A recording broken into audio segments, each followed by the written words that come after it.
رسول پاک صلی اللہ علیہ وسلم احساس والے نبی ہیں، اور احساس حضور نے امت کا کیا، احساس والی زندگی گزاری، ہر لمحہ محبوب پریشان رہے۔ یہ تھوڑا عرصہ پہلے ڈاکٹر ہارون صاحب مسلمان ہوئے ہیں، اور ابھی انہوں نے 2-3 کتابوں کا انگریزی میں ترجمہ کیا ہے، اور بھی کچھ کتابوں پہ وہ کام کر رہے ہیں۔ ہالینڈ کے رہنے والے ڈاکٹر صاحب ہیں۔ توجہ ہے میری بات پر آپ عزیزوں؟ ڈاکٹر صاحب کہتے ہیں کہ میں نے یہ سنا تھا کہ مسلمان دہشت گرد ہیں، یہ بم بلاسٹ کرتے ہیں۔ تو میں جہاں لفظ اسلام آتا تھا وہاں سے میں تھوڑا بچ جاتا تھا، پیچھے ہٹ جاتا تھا، لیکن میرے مزاج کے اندر یہ بات شامل تھی کہ میرے اندر اللہ نے بڑا انسانیت کا جذبہ رکھا ہوا تھا۔ تو میں ایک تنظیم قائم کر رہا تھا، میرا خیال تھا کہ ایک ایسی جماعت بناؤں کہ جو پوری دنیا کے اندر اسلام، توجہ ہے میرے عزیزوں کی؟ کہتے میرا خیال تھا ایسی جماعت قائم کروں کہ جو پوری دنیا میں لوگوں کی خدمت کرے، اور بغیر امتیاز کے کرے، اسلام والوں کی بھی اور غیر مسلموں کی بھی۔ لیکن مجھے بڑا دھچکا رہتا تھا کہ مسلمان سخت گیر قوم ہے۔ میں نے بہت ساری جماعتوں کا منشور اور دستور منگایا، اور میں نے کہا میں اپنی جماعت کا دستور لکھوں گا تو پہلے ذرا سارا میں مطالعہ کر لوں۔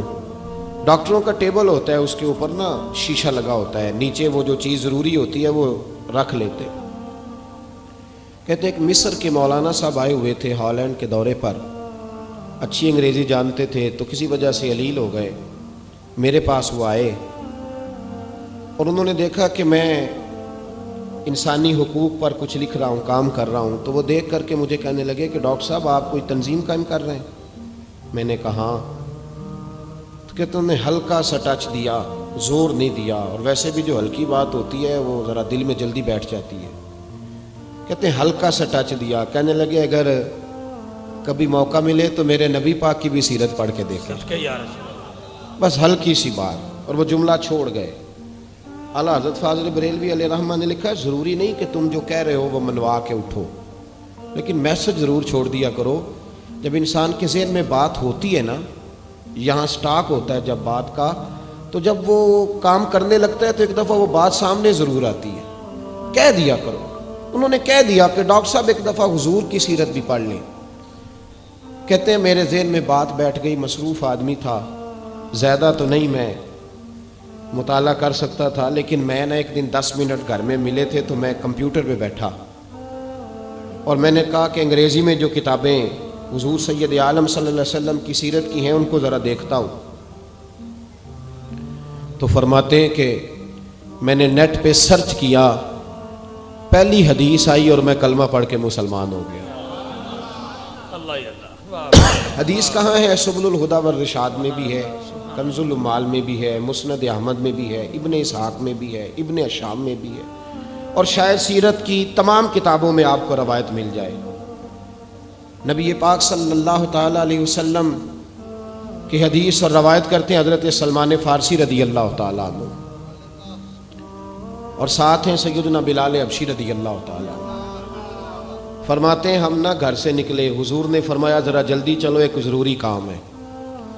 فرماتے ہیں بڑی تیزی کے ساتھ آج روٹین سے ہٹ کر محبوب نے تیز تیز قدم مبارک اٹھائے، تیز تیز، اور فرماتے ہیں ایک گلی ہم نے کراس کی، دوسری گلی میں جو پہنچے تو پھٹے پرانے کپڑے، سادی سی بی بی، اور حالت بتاتی تھی کہ بیچاری کسی غریب گھر کی ہے۔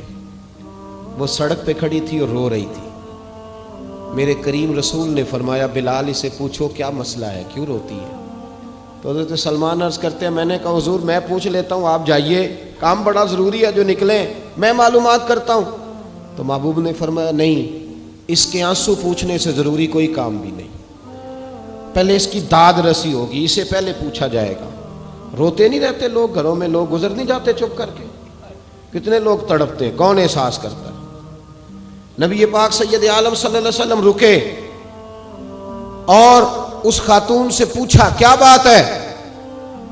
اس نے کہا کہ بات کوئی بھی نہیں، میرا ایک ہی موٹا سا مسئلہ ہے۔ کہا وہ کیا؟ کہنے لگی میں غریب ہوں، اور غریبی بذات خود بہت بڑا گناہ ہوتی ہے، لوگ بڑا جرم سمجھتے ہیں اس کو، بذات خود میں نے شروع میں کہا نا کہ مذہبی سٹیج کی بھی صدارت غریب آدمی نہیں کر سکتا، کیونکہ غریب جو ہوا جہد کول دتھی ہونی انہیں نیڑے بہنا ہے نا جی، جہد کول نہیں انہیں تو پیچھے جا کے بہنا اینڈ تے کول کہڑا دتھی ہے۔ اس سٹیج پہ بھی غریب آدمی کی صدارت نہیں ممکن ہو ہی نہیں سکتا۔ میرے رسول پاک سید عالم صلی اللہ تعالی علیہ وآلہ وسلم نے فرمایا پہلے اسے پوچھو کیا مسئلہ ہے۔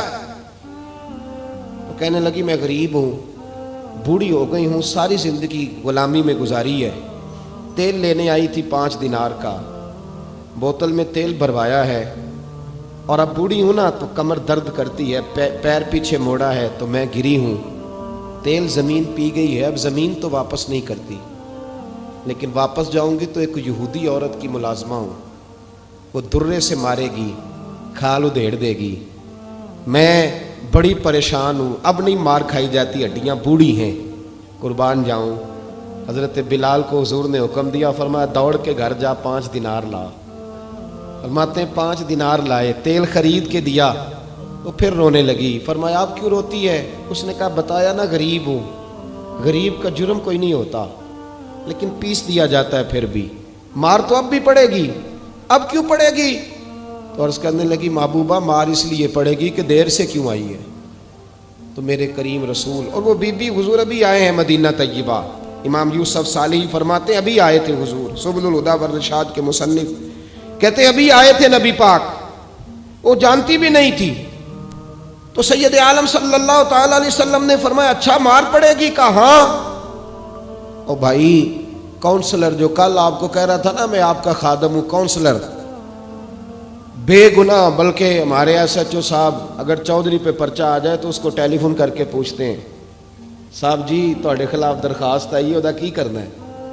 تو غریب آدمی بیچارہ، اس کی غلطی یہ تھی کہ وہ غریب تھا تو اس نے ریڑھی لگا لی چوک میں، اس کو دبوچ کے لے گئے، تینوں پتہ نہیں اتنے نہیں کھلوئی دا، تو اس کے پاس کل انویسٹمنٹ ہی 5000 تھی، سارا لے گئے۔ پھر وہ کونسلر صاحب کے پاس چلا گیا، سر میرے نال چلے آجے ذرا میں تھانے جانا ہے۔ انہوں نے کہا گڈی کرائی آ، پیسے ہیں نہیں ایویں تھانے جائیدا ہے۔ اب وہ گاڑی لایا ہے، پتہ نہیں کہاں سے لایا ہے، تھانے پہنچا ہے، اور یہ ہے ہمارا حال کہ وہ ایس ایچ او بھی بیٹھا ہے کرسی پہ اور کونسلر بھی کرسی پہ بیٹھا اور وہ غریب پیروں میں بیٹھا ہے اور ہاتھ باندھ کے کہہ رہا میری ریڑھی دے چھڈو، میریاں 4 تیاں نے تو میں شامی کھانا کھڑنا ہے۔ کدھر گیا امت کا وہ ذوق؟ ساری زندگی نعتیں سننے والوں بتاؤ تو صحیح نعت نے تاثیر کیا دی ہے روح کو؟ اگر ابھی بھی گھاڑی غریب کے پاس کھڑی نہیں ہوتی تو پھر کیا اثر ہوا ساری زندگی نعت سننے کا؟ میرے مصطفیٰ کریم سید عالم صلی اللہ تعالی علیہ وسلم نے فرمایا اس خاتون سے یہاں کونسلر ساتھ نہیں جاتا، کہتا ہے کر دیا ٹیلی فون، سویرے 9 بجے پہنچ جانا۔ پر کائنات کی سب سے معزز شخصیت حضرت سیدنا بلال حبشی رضی اللہ تعالیٰ عنہ فرماتے ہیں میرے نبی پاک نے فرمایا بی بی چل میں تیرے ساتھ چلتا ہوں، گویا اللہ کی ساری رحمتیں اس کے ساتھ ساتھ چلنے لگی۔ اور آگے آگے نہیں، ساری کتابیں پڑھ لو، وہ پھٹے پرانے کپڑوں والی بی بی آگے آگے اور اللہ کے کریم رسول پیچھے پیچھے، ساری گلیاں اس نے پھرائی، مدینے کی صحرا آ گیا، ایک دروازے پہ دستک دی، سے مالکن آئی، وہ بی بی بعد میں کہتی ہے میں بھی بڑی ڈاڈی تھی، طاقت ہی نہیں تھی میرے سامنے کو کھڑا ہو سکے، لیکن جب میں باہر نکلی تو میں نے نور کے حالے میں لپٹی ہوئی ایک عظیم ہستی کو دیکھا۔ فرماتے محبوب کے گورے چٹے رنگ کے اوپر کالی زلفیں اور محبوب پاک کی مقدس آنکھیں جب تک بات کرتے رہے نظریں زمین پہ جھکی رہیں۔ شرم و حیا والے رسول نے بڑے میٹھے، بڑے دھیمے، بڑے خوبصورت لہجے میں کہا، بریلی کے امام فرماتے ہیں نیچی نظروں کی شرم و حیا پہ درود، بڑے دھیمے لہجے میں فرمایا تیری نوکرانی ہے تیری؟ عورت کہتی ہے میں تو حضور کے جلووں میں محو ہو گئی کہ سادگی میں اتنا حسن میں نے دیکھا ہی نہیں، تیری نوکرانی ہے؟ کہا ہاں۔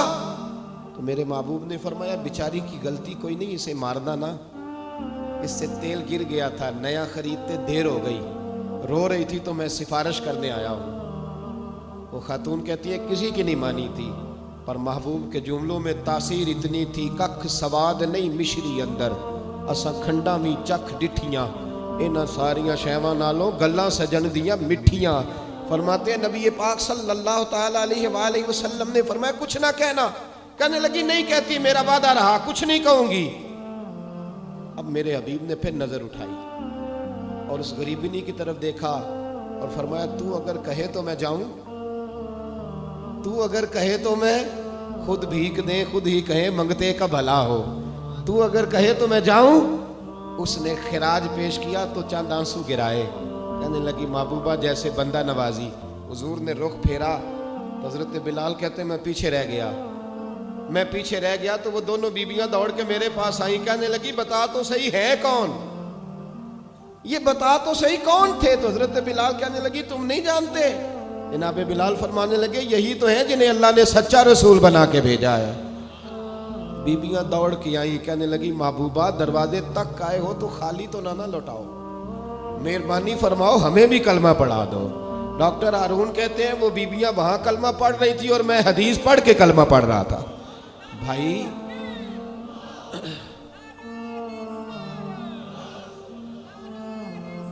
اگر دولت احساس ہے نا پھر تو زندہ ہے.